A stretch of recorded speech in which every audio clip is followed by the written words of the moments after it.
A fundraising fashion showcase run by an award-winning Congolese model turned humanitarian is taking place in the capital this weekend. Lisette Mibo hopes the night of music, poetry and, of course, catwalk action will support children living on the streets of her homeland to go to school. I'm very pleased to say Lisette joins us this morning in a gorgeous outfit, one that we can see in the showcase. Yeah, this is actually by, thank you so much for having me.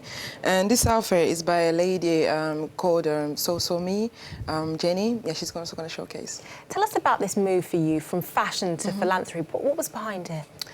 I left Congo age 14 and I've been here for 10 years.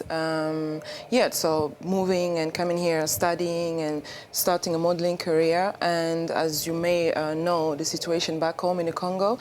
So is this a thing where I'm like, okay, how do I contribute to what's happening on the ground, you know? And what's the possible way, the best way I can do it, which obviously I already have connection in the fashion industry. And I thought by putting together a fashion showcase, you know, where I have my friends, designer friends, photographers, we could all come together, put a good show, and then raise money through ticket sales and then support organization running empowering project. And we did that for 3 years, so since 2013, 14, 15. And then last December, I went back home to bury my grandmother, and the situation of street children was just unbearable. And as I came back, we're gonna work on it. And this year, we are raising funds to start construction for our project, Street Children Shelter Project, and also to send 16 children to school from our partnership organization. Tell us a bit about that situation. How tough is life for young people in the DRC?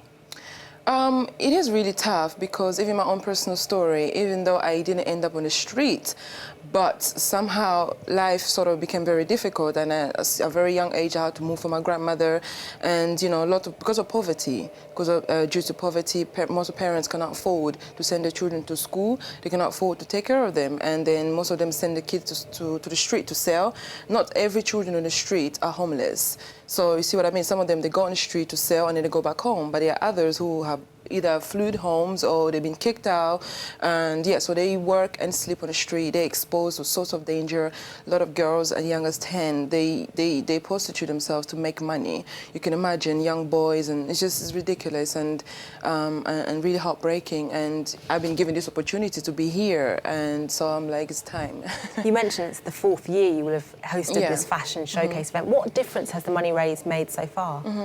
So for the past 3 years, what we used to do each year, we raise money and donate that money to an organization running empowering projects. So first year we raised money for Save the Congo, and then the second year Menelik Education, they work with children and women on the ground, and then the third year it was with Panzi Hospital. They work with victims, survivors and victims of sexual violence in eastern of Congo, and through like healing programs.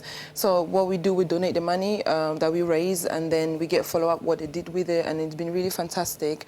And what this year is different is that we also started our own project with the street children. Therefore, we are sort of more in control, and we know that money that's going to be raised is going to go towards the first project, which is the shelter for street children, and also to send kids to school.